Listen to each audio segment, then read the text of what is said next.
E aí galera, beleza? É o seguinte, o vídeo de hoje é o primeiro de uma série que eu tô lançando aí, vão ser 3 ou 4, sobre como estudar humanas no Enem, voltado mais para minha área, que é a disciplina de História. Então, fique esperto no vídeo, curte, se inscreva aqui, ativa o sininho para você receber as notificações dos novos vídeos que vão lançar. Eu vou tentar lançar um vídeo por semana, de verdade, beleza? Valeu, vamos lá! Muito bem, galera, estou aqui com esse PowerPoint para passar para vocês todo o processo aí da área de humanas, todo não, né? Mas um bom processo da área de humanas sobre o que a área de humanas ou o que você pode esperar da área de humanas no Enem, principalmente da minha matéria, que é História, ok? Então, assim, claro, vocês estão estudando desde o ensino médio com base, pelo menos a maioria deveria estar estudando com base no Enem ou em vestibulares. Então, quando você estuda, quando você busca uma matéria, quando você senta para estudar, é claro, você tem que ter pelo menos uma visão, tem que ter um olhar do que estudar. E quando você vai estudar, qual é o maior problema? O que é que eles vão me pedir? O que eles vão me cobrar? E nesse que eles vão me pedir, o que eles vão me cobrar, que pega a galera aí que vai fazer o Enem. Que às vezes estuda e na hora de fazer fala, puxa vida, mas tudo aquilo que eu estudei não caiu. Ou então, não era exatamente da forma como eu estudei. E esse vídeo vai ser para auxiliar vocês, para dar uma orientação do que estudar, uma vez que está faltando aí 6 meses somente para chegar ao Enem. Além do Enem, também serve para alguns vestibulares, porque eu vou falar de uma área geral dentro da história. É claro, voltado para o Enem, mas numa geral, ok? Então, como título aí, né, História no Enem, mas o que fazer com os conhecimentos adquiridos todos esses anos? O que você vai fazer diante de todo o processo que você passou até esse momento, beleza?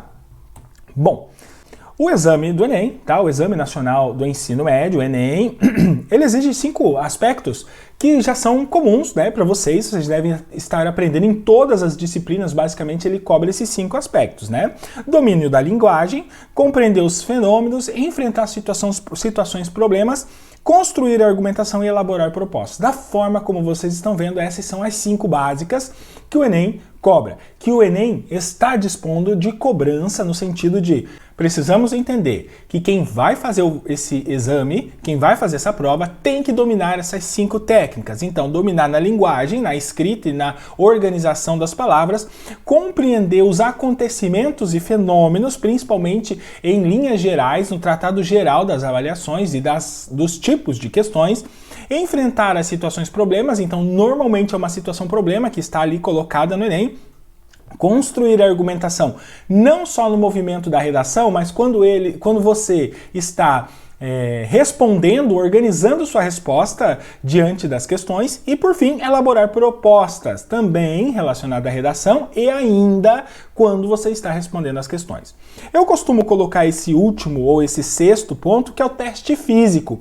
Uma vez que você fica sentado lá um tempão fazendo essa prova, existem variações em todo o país da sala onde você está, do tipo de cadeira, de carteira, da iluminação, da questão de se tem ar-condicionado ou não tem, se é ventilador, se tem barulho no ventilador, se o ar-condicionado está esfriando muito ou não tem ar-condicionado e está muito quente. Então tem todas essas propostas, todas essas ações que devemos levar em consideração como teste físico. Além do que o tempo que você fica lá, basicamente da 1 até as 6, pelo menos, você deve estar sentado lá, dá uma levantadinha para ir beber água, bebe uma água, come alguma coisa, mas em suma, a ideia é que você esteja lá todo esse tempo. É exatamente por isso que as escolas, eu espero, né, que as escolas já estejam fazendo simulados com vocês, para treinar vocês, para fazer esse teste, para ir treinando, para ir organizando pelo menos uma dessas, que é o teste físico, ok? Bom, diante da área de ciências humanas, vocês já devem saber que ela compreende esses 4 elementos mais um que o Enem cobra, tá? Então não podemos esquecer, embora esse um seja ligado muito à geografia e história. Mas é o seguinte, então ela compreende história, geografia, filosofia, sociologia e ainda atualidades, que normalmente quem passa esse conteúdo é o professor de geografia, às vezes em geopolítica, né, em áreas assim, ou até mesmo de história, histórias mais relacionadas a atualidades, tá bom? Então, mas cai essa percepção da questão da atualidades. Bem, O que é as ciências humanas, então, para você começar o seu estudo? Quando você abriu o livro ali, você relembrou do seu professor de história lá do fundamental, do seu professor de geografia, de sociologia, filosofia, do ensino médio, logo quando você entrou no primeiro ano, o que é a área das ciências humanas? O que ela estuda? Bom, na verdade, num jeito total da coisa, num critério geral, ela estuda seres humanos. São seres humanos, nós, historiadores, geógrafos, geopolíticos, sociólogos, filósofos e tudo mais, estudando outros seres humanos. São então, como está escrito a frase aí, humanos estudando outros humanos. Como humanos, e como todo mundo sabe, nós temos erros, nós temos preconceitos, nós temos culturas, nós temos aspectos diferenciados, e é exatamente por isso que quando levamos em consideração o estudar, principalmente na linhagem de história, e agora vou dizer para vocês com relação à história, tem-se a ideia, né? Então a gente fala o seguinte, para que estudar história? E daí todos os professores de história de vocês sempre falaram o seguinte: nós buscamos entender, estudar o passado para compreender, para entender o presente e mudar o futuro. Em partes, floreando, sim. Tá? Poderia ser colocado isso. Mas no sentido geral da coisa, é notando, né, os historiadores tentando estudar o passado com uma cultura do presente. Então você pensa, a cultura do presente tentando estudar a cultura do passado. Nós temos, como acabei de dizer, religiões, preconceitos históricos, estereótipos, culturas, tudo é diferente. Então é muito difícil capturar algo do passado, trazer para o presente e estudar isso. Então adaptar isso, que é o grande problema da história. Então quando você está estudando, o que você tem que compreender no livro, o que você tem que compreender na ideia? Você tem que olhar para aquele livro, você tem que olhar para aquela ideia e falar o seguinte: olha, o historiador, o camarada que colocou isso aqui nesse livro, ele estava tentando adaptar aquilo que era lá do passado para que eu pudesse ler hoje, para que eu pudesse compreender hoje. E aí os historiadores eles vão fazer algumas divisões, eles vão fazer algumas alterações para entendimento. O que eles fazem? Eles adaptam aquela mensagem que você está lendo no livro para que você possa entender melhor. Os professores também costumam fazer isso de uma forma, de forma a elucidar melhor para você o conteúdo daquilo que foi do passado. Certo? Então, como que eles dividem? Como que eles organizam essa ideia para nós? Então, primeiro, eles organizam por tempo. Tá? Então, nós temos uma divisão de tempos e organização de datas e números para esses tempos, porque é mais fácil, eles entendem que é mais fácil a gente dividir esse tempo.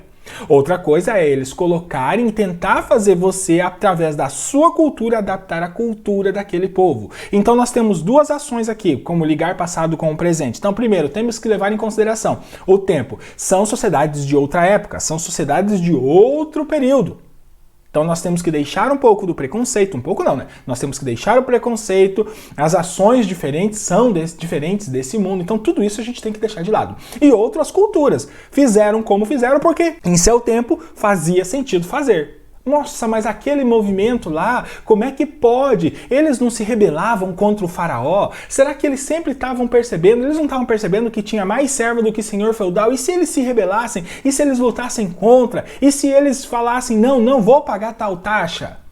Então, aquele momento, daquela forma, foi feito daquele jeito porque exigia-se daquele jeito. Então, procure entender exatamente esse movimento, exatamente essa transformação. E quando você está lendo, que o meu objetivo aqui é o que eu vou fazer quando eu for estudar. Não esqueça, vou repetir isso aqui o vídeo inteiro, tá? O que eu vou fazer? Então, peraí. Eu estou estudando história, estou estudando aqui da área de humanas, então o historiador tentou dividir por tempo. Então ele colocou uma data. Por quê? Porque é mais fácil para você entender de quando que está tratando. Outra coisa, ele relaciona você no movimento daquela época. Você pode abrir o livro e ele vai falar, naquela época, em tempos de tal governo, o movimento cultural era assim. Então ele divide assim. E aí, gente, nós temos então que, olha como tá dizendo aí, entendendo como a história é marcada em tempos pelos historiadores. Como é que os historiadores entendem esse tempo? Como é que eles organizam esse tempo? O que para eles é melhor para fazer-se entender? Ou seja, como que eles estruturam o tempo para que você entenda melhor o que eles estão dizendo? Ou onde, o período em que eles querem dizer para você. Como nós estamos no mundo ocidental, né, então os historiadores dividiram o tempo em acontecimentos segundo alguns aspectos e segundo algumas transformações importantes. Quando os historiadores entenderam lá, que foram escrever os livros, eles falaram, nós vamos dividir o tempo aqui conforme as coisas foram acontecendo, mas não tudo, porque senão o pessoal não vai entender. Nós vamos especificar algumas coisas. Por exemplo, em sua maioria tem que ter acontecido uma transformação muito grande para que nós pudéssemos dizer que um tempo se transformou, que uma coisa passou de um lugar para outro, que foi uma transformação.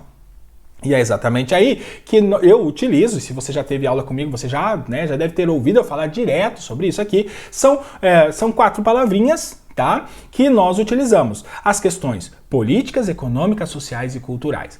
As transformações históricas em seu tempo, ou no cronômetro ali, no tempo que o historiador quis mostrar para você, está ligada a essas 4 palavras. Foi um tipo de transformação de que forma? O porquê ou o que transformou para que nós pudéssemos dizer, aqui é uma marca importante do tempo. Então tem que ter transformado uma política diferenciada, uma economia diferenciada, uma sociedade diferenciada, uma cultura diferenciada. Talvez 2, talvez 3, talvez os 4, talvez um, mas bem importante. Então cada transformação, cada datação no calendário, lá naquela linha do tempo que o historiador coloca para você, quando você começa a ler um texto, quando você começa a estudar alguma coisa, está lá porque ele entendeu que existiu uma transformação, que aconteceu algo dentro desse PESC, que eu chamo de PESC.